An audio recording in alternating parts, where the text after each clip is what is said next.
Good day to everybody out there. This is See Thy Wealth, water your health, drink a glass of water. In today's topic, we want to talk about how did I pay for this property right here, which allows me to live off grid here in the jungle of Central America. As you guys can see, we have about 30 mango trees right there in the orchard. We have a few cabins over here. And I'm gonna speak to you guys today about how I was able to purchase this land here and how you could do the same. If anybody that knows, I've been living off grid here for the last 10 months. My name is See Thy Wealth, which means water your health. And we like to say drink a glass of water because our body is mostly made up of water, so we like to stay hydrated. I'm a vegetarian. I would say I'm a vegan, but I don't know which products in my house has animal products in it. So I say vegetarian, I eat vegetation, things that are grown out of the soil. Anyhow, I paid cash for my land. That's how I purchased this land. I paid cash for it. I don't like mortgages unless they are servicing themselves, meaning that they have a tenant or two or three or plus paying for the mortgage, as opposed to me coming out of my pocket.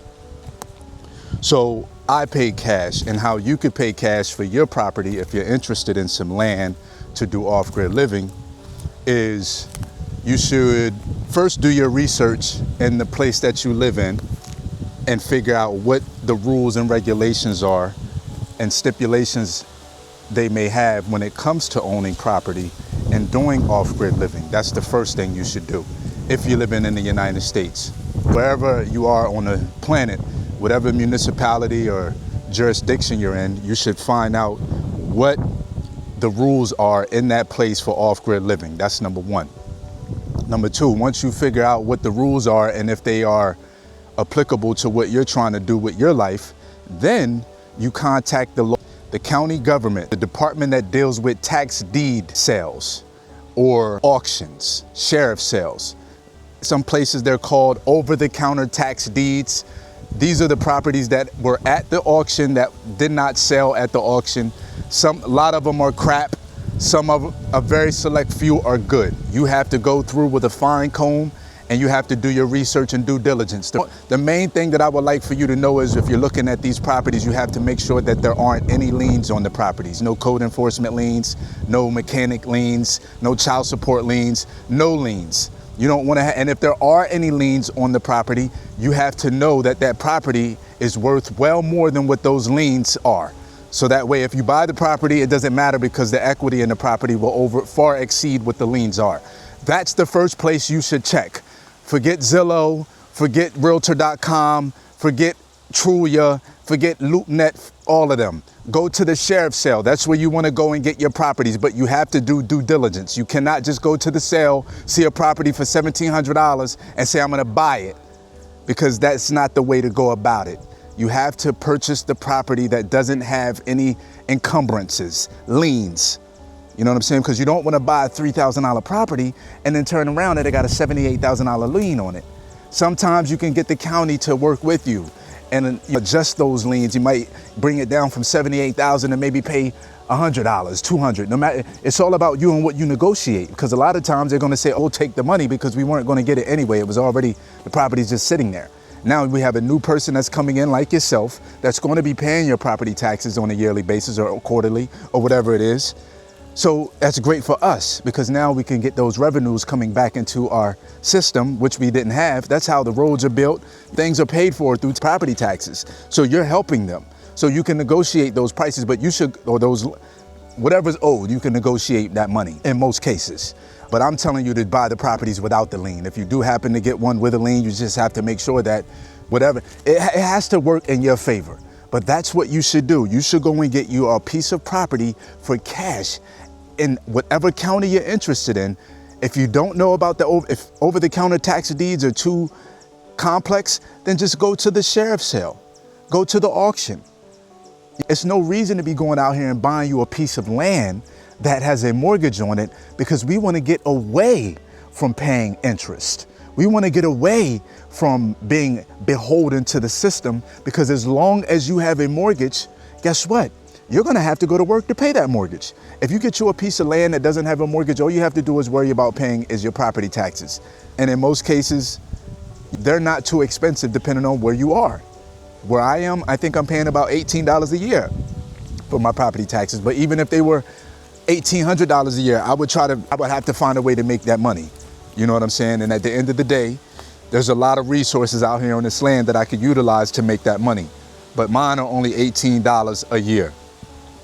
Go to the auction, seek out your property that makes sense for you and your family. If it's too much for you just to do it by yourself, get 3 or 5 of your friends, speak about doing the off-grid living, and this is how you should go about getting your property. If all of that is too complex, the sheriff's sale and the over-the-counter tax deeds, then go and get you a real estate agent and you can buy your property the conventional way. People like me that like to invest, we like to go and cut corners when it comes to the middleman. Not when it comes to breaking the law. We want to do what we have to do when it comes lawfully and legally. But when it comes to buying our property, we want to go around the middleman. We just want to go and pay delinquent taxes. And then we get a property. And we could do what we do from there. But me personally, I purchased this property cash. I don't even know if there was an opportunity to do a mortgage. And if there was, I wouldn't have taken it. In not all cases, mortgages are bad. Like I said, if it's a triplex, fourplex, 5-unit apartment building and up, whatever, those mortgages are being taken care of through tenants, great. But if you have to wake up every day and physically go into someone's establishment to pay for a mortgage, it's not worth it. We want to get away from the expenses. We want to put the solar on a roof we have back there. We want to have the well water coming out of the earth. You know what I'm saying? We don't want to have to worry about paying utility bills. We want to get away from those things so we can free up our time, so we can get our mind right and free up our mental space. A lot of our mental energy and mental space is being utilized by everything that we have to do just to sustain these mortgages, these car notes, this is utilities bills, mortgages. It's ridiculous. So if anybody out there that's trying to get some property, you have to go to the auction and eliminate the middleman. This is what we want to do. We want to go straight directly to the county. And if you're sharp, if you're going through the lists online for the sheriff's sales and you're going through the address list and you say, you know what, I'm going to just stop by the owner's house or whoever it is that has the property to see if you could work something out directly with them. So the property doesn't even have to go to the auction. That's if you're really on point and on top of your game. Picking up the phone, sometimes the phone calls work, but you got to go directly to those people's step. Hey, we see your property's listed at the auction website. We see you owe $17,000. Whatever the property is worth, you'll say, oh, and you'll work the numbers out from there. I can't sit here and tell you what's a good number for me or for you. You have to figure that out within. When it comes to investing, now when it comes to just buying the property and trying to do what you do, listen, there's so many different ways you can monetize land, crops, livestock, if you're going bigger pieces of land. It's a lot of different ways, the natural resources that are on the land depending on where you buy. I just so happened to be fortunate and blessed enough to come here and there was already a mango orchard with over 60-something mangoes on this property. Now, I'm already putting my touch on it. As you can see, we've opened it up tremendously. If you go back to my previous videos back in the past, you guys know that this property was completely untouched jungle, raw, cahoon palms, emery trees, mangoes.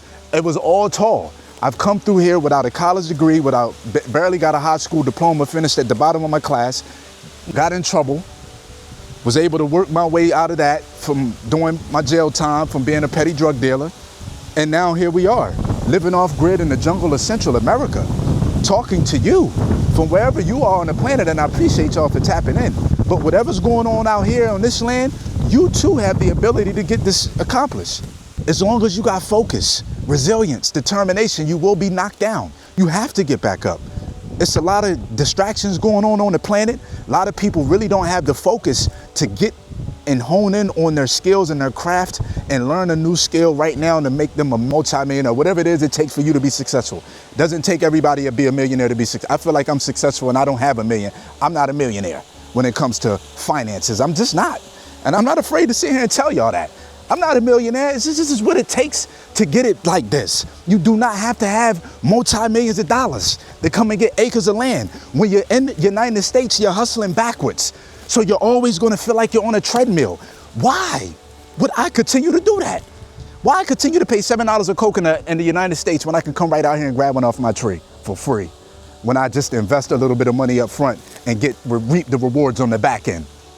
Come on, man. We got to wake up when it comes to this life, because you're not meant to be working for 30 years and just to receive a daggone check every month. That's not my story. My journey is filled up with adventure, spontaneous movements, and calculative success. This is all calculated. This didn't just happen by me waking up one day and saying, oh, I got this amount of money in the bank. No, look, you got people that have the ability and opportunity to be robbed out here if they don't know how to do what they're supposed to do. I've heard of stories where people have invested in property that they thought they owned and come to find out they didn't get the title.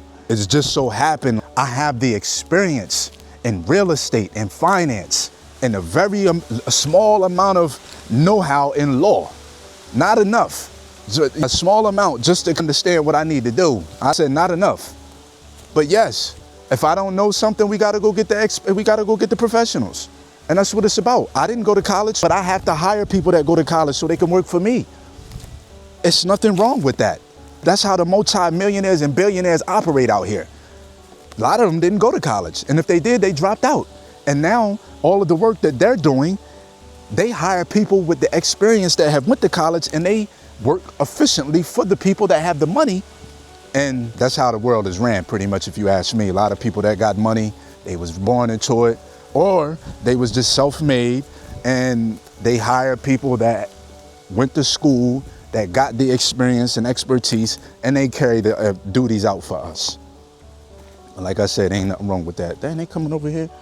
So yeah, I'm living my life out here without any worries, without any care in the world, other than being able to sustain and take care of my life, my family, and the ones that are immediately in my circle. That's it. If anything goes wrong on the planet like it did anytime, this ain't a doomsday thing. This is about preparation. I'm a vegetarian. I eat vegetation. Why am I not growing my own food? The prices of food is going up every year, every quarter, whatever it is, it's going up. I like to eliminate. So we're growing our own food.